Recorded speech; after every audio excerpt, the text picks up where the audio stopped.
This dumpling lasagna has been going viral on TikTok and Shorts. Let's make it and see if it's worth the hype. Ingredients are pretty simple. You're going to need about a pound of ground pork and some wonton wrappers. Anything your grocery store has is fine, but you can get Asian market ones if you want. You're going to need a baking dish to assemble it in, and now some soy sauce, a little bit of sesame oil. You need a little bit of oyster sauce, some Shaoxing wine. You could use probably rice wine vinegar if you have that as well. Then salt. I'm going to use white pepper and a little bit of MSG. Your supermarket probably sells it as accent. And then we have 1 clove of garlic, a little bit of ginger that we ran through a microplane. And now we're going to chop up some green onions, scallions. While I chop those up, if you could just hit that subscribe button, like, comment, whatever you can do, it helps me out immensely, so thank you in advance. And now we're just going to assemble this all. Pork into the bowl. It's a tablespoon of the soy sauce, about half a tablespoon of the sesame oil, a splash of that rice wine vinegar or Shaoxing, about a tablespoon worth of the oyster sauce, and then just heavily season it with the rest to the way you like it. A little bit of salt, pepper, everything mixes in there. All the pieces of the white part of the scallion, and then a little bit of the tops of the scallions, and then just mix it together. If there's one flavor you like more of, add more of that.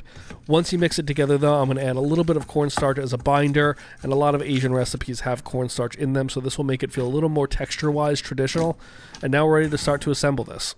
To start assembling, we're going to add a little bit of sesame oil into the baking dish. You could use any size baking dish you want here. This will just help them not stick. They will stick a little bit, just warning, but it will help a little bit. And then we're just going to lay those out, put the meat in. There's really no science to it. Just lay them nice and thin. Get a thin layer of meat as well. Try to get 4 or 5 layers, so however thing you need to make that to fit in your dish is what you're looking for.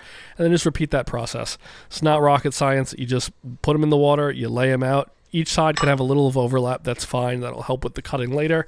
Try to press them down in between each layer, and then just repeat that process till you're either out of meat or your baking dish is full, and you want a wonton layer on the top, just like that. You don't want meat as the top.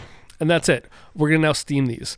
I'm going to add a little bit of chicken stock onto the top first. This will give it kind of like a soup dumpling-like flavor, texture, and it'll help also steam from the outside in, which is perfect. To actually steam these, though, you're going to need a pot big enough for this to fit inside of it. I just kind of lay it here over the top of my Dutch oven. If you have a Dutch oven that's bigger than this, you could just lay this right on the inside. It'll probably take a little less time to cook too, since part of it will be submerged. But just put that lid on and now let this cook for about 45 or 50 minutes. Here we are right around that 50-minute mark. I was checking it with a little meat thermometer to make sure we got to the right temperature, and it looks like dumplings. You can see they have that very wrinkly texture. You can see the meat underneath. And we're just going to top it with a little bit of soy sauce, a little bit of chili crisp, get some of the crisp in there as well as the hot oil. And then throw on some scallions. You could add whatever else you want to the top. If you want to put a little more sesame oil on it, that's also fine. Maybe something crunchy would also be great. That's one of the nice things about this dish. It is very customizable. So here you have the final version. It smells incredible. It took a little longer to cook than I was expecting. That was close to 45-50 minutes to get to an internal temperature of like 160, 165 in that ballpark for ground pork. And let's cut into it and see if it's nearly as good as everyone's making it sound. This should hold its shape fairly well, so just get a very sharp knife in there, cut out the size piece you want, and you should be able to slide a spatula under it fairly easily, and because of that cornstarch and the layering, it should hold its shape perfectly, and look at that. That is beautiful. I think this is going to taste fantastic, and it did hold together very nicely, so let's take this even further and try it. Alright, so here it is. It looks fantastic. As you saw from that cut, it comes out perfectly. The layers stay together. I don't know if that's the cornstarch or just the overall design of it, but I'm very interested to see how this tastes.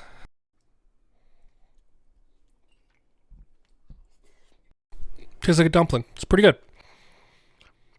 It falls apart a little bit as you try to eat it, but overall the flavors are fantastic. It was very easy to make. It takes a little while to actually steam and cook. If you're able to put the actual pan right in the hot water, that may cook it a little more than just using only steam, but yeah, this is really good. I think if you love dumplings, Asian food, you love those flavors, this really hits the mark, so I'd recommend giving this a try. I think maybe adding a little bit of extra texture might be nice in this. I'm not sure how to do it. Maybe leaving some of the garlic in a little bigger pieces. Maybe adding some veggies might give it a nice little break. It's kind of just one texture all the way through, but it is still fantastic, and this is a really fun dish to make. And I think you guys will enjoy it. So if you give it a try, let me know what you guys think, and I'll see you next time.